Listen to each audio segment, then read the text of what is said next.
పునుగులు ఇంట్లో ఎలా వేసుకోవాలో అందరికీ తెలుసు. కానీ చికెన్ పునుగులు ఎలా వేసుకోవాలో చాలా కొద్ది మందికే తెలుసు. ఫస్ట్ టైం నేను ఈ రెసిపీ గురించి విన్నప్పుడు ఇది పాసిబుల్ అవుతుందా అని అనుకున్నాను.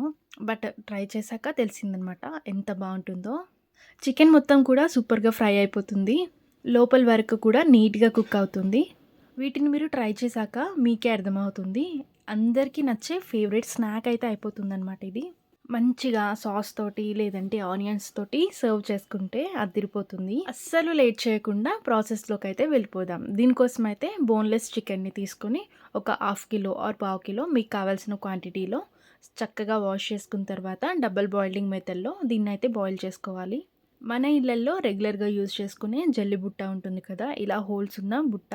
దాంట్లో మనమైతే చికెన్‌ని బాయిల్ చేసుకోవచ్చు ఈజీగా. ఒకవేళ ఇది మీకు అవైలబుల్‌గా లేకపోతే ఒక గిన్నెలో వాటర్ వేసుకొని, ఇంకొక గిన్నెలో చికెన్ వేసుకొని, ఆ విధంగా కూడా మీరు కుక్ చేసుకోవచ్చు. ఎక్కువ కుక్ చేసుకోవాల్సిన అవసరం లేదు. ఒక్క 10 మినిట్స్ పాటు కుక్ చేసుకుంటే పర్ఫెక్ట్‌గా కుక్ అయిపోతుంది. మనం తీసుకున్న చికెను బోన్‌లెస్ కాబట్టి ఎక్కువ టైం అస్సలు పట్టదు. సో, నేను వీడియో క్లిప్‌లో చూపిస్తున్నట్టుగా మనం చికెన్‌ని ఇలా ముట్టుకుంటే తునిగేలాగా ఉండాలి. ఆ విధంగా కుక్ చేసుకొని పక్కకు తీసుకోండి. నెక్స్ట్ అయితే పిండి మొత్తం కలుపుకోవడానికి వీలుగా ఉండేలాగా ఒక పెద్ద గిన్నెనైతే తీసుకొని, అందులో మనం బాయిల్ చేసుకున్న చికెన్‌ని వేసుకొని, నేను వీడియో క్లిప్‌లో చూపిస్తున్నట్టుగా చికెన్ మొత్తాన్ని కూడా చిన్న చిన్న పీసెస్ లాగా తుంచుకోవాలి. మనం చికెన్‌ని ప్రాపర్‌గా కుక్ చేసుకున్నప్పుడే నేను చూపిస్తున్నట్టుగా ఇలా ముట్టుకుంటే పీసెస్ లాగా అయిపోతుంది చికెను. చికెన్ మొత్తాన్ని కూడా ఈ విధంగా పొడి పొడిగా చేసేసుకోవాలి. నెక్స్ట్ అయితే ఇందులోకి కావాల్సిన ఇంగ్రీడియంట్స్ అయితే యాడ్ చేసుకుందాము. ఫస్ట్ అయితే కరివేపాకు, కొంచెం కరివేపాకు, అలానే కొంచెం కొత్తిమీర, సన్నగా కట్ చేసుకున్న పచ్చిమిరపకాయలు ఒక 2 తీసుకుంటే సరిపోతుంది. మళ్ళీ కారం యాడ్ చేయం కాబట్టి మనకి స్పైస్ అనేది పచ్చిమిర్చితోనే రావాలి. నెక్స్ట్ అలానే ఒక చిన్న సైజు ఉల్లిపాయను తీసుకొని సన్నగా కట్ చేసుకొని పీసెస్ లాగా యాడ్ చేసుకోవాలి. నెక్స్ట్ అయితే ఇందులోకి టేస్ట్‌కి సరిపోయేంత సాల్ట్‌ని అయితే యాడ్ చేసుకుందాము. ఒక టేబుల్ స్పూన్ సాల్ట్, అలానే ఒక టేబుల్ స్పూన్ జీలకర్ర. వీటన్నిటిని కూడా ఒక్కసారి అయితే మిక్స్ చేసేసుకుందాము నీట్‌గా. ఆ తర్వాత ఇందులోకి కావాల్సిన ఇంగ్రీడియంట్స్‌ని అయితే యాడ్ చేసుకుందాము.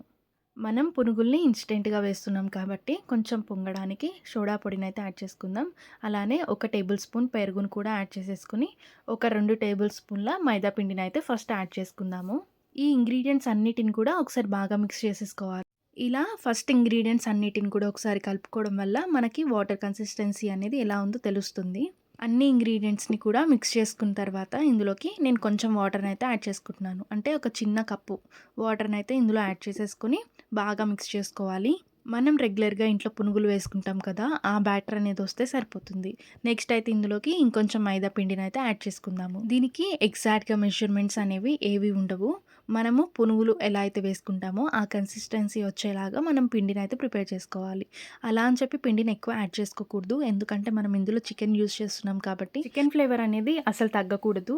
అందుకే కొంచెం కొంచెం పిండిని యాడ్ చేసుకుంటూ చక్కగా బ్యాటర్‌ని అయితే ప్రిపేర్ చేసుకోవాలి. సో, నేను వీడియో క్లిప్‌లో చూపిస్తున్నట్టుగా ఇలా బ్యాటర్‌ని ప్రిపేర్ చేసుకొని ఒక్క 10 నిమిషాలు పక్కన పెట్టేసుకుంటే మనకి పునుగులనేవి చాలా చక్కగా వస్తాయి.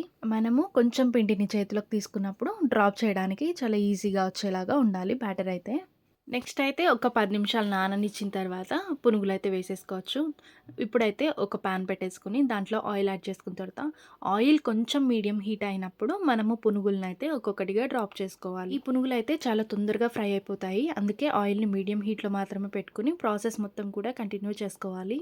వన్ సైడ్ మొత్తం కూడా గోల్డెన్ షేడ్ వచ్చేంత వరకు బాగా ఫ్రై చేసుకొని, ఆ తర్వాత తిప్పుకొని ఇంకొక సైడ్ కూడా బాగా ఫ్రై చేసుకోవాలి. ఒకటేసారి ఎక్కువ ఎక్కువ పునుగులు వేసేసుకోకుండా ఆయిల్‌లో ఎన్నైతే పడతాయో అన్నీ వేసుకోండి.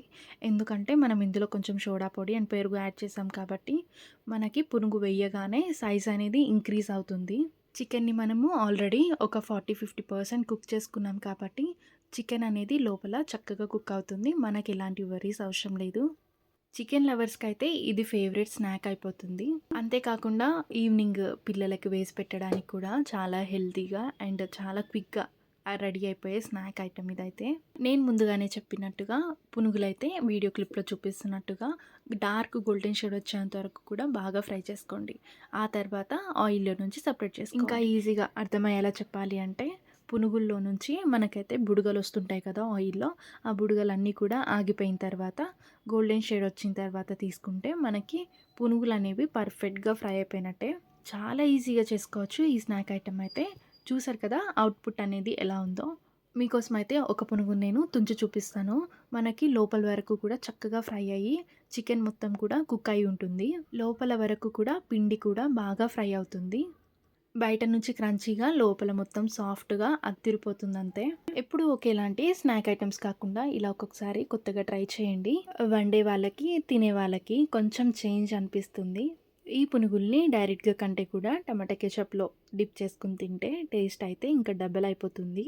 సో, అంతే గైస్ ఈ వీడియో. వీడియో నచ్చితే గనుక ఒక లైక్ చేయండి, షేర్ చేయండి. సబ్స్క్రైబ్ చేసుకోవడం మాత్రం అస్సలు మర్చిపోవద్దు.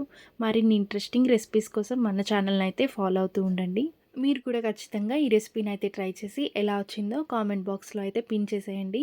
మీలో ఎవరికైనా ముందుగానే ఈ రెసిపీ తెలిస్తే ఒకసారి కామెంట్ చేసేయండి. అసలు ఎంతమందికి ఈ రెసిపీ గురించి తెలిసి ఉంటుందో మనమైతే ఒకసారి చూద్దాం. మళ్ళీ నెక్స్ట్ వీడియోలో కొత్త కొత్త రెసిపీతో మళ్ళీ కలుద్దాం. అంతవరకు బాయ్ బాయ్.